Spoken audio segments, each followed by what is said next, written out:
Jeg er klar. Kan du ikke far, du træk og træk på den der rutsjebane? Okay. Og Rasmus han har fundet et sted, han kan gynge herovre. Og Lisa, hvad laver du, Rasmus?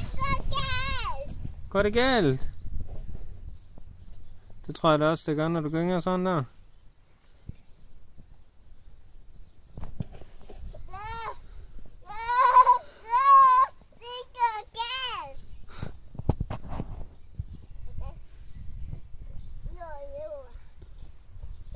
Hvordan vil du nu komme væk, ven?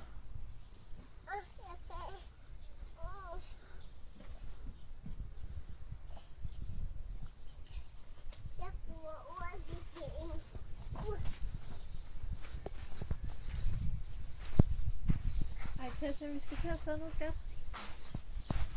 Jo, vi skal.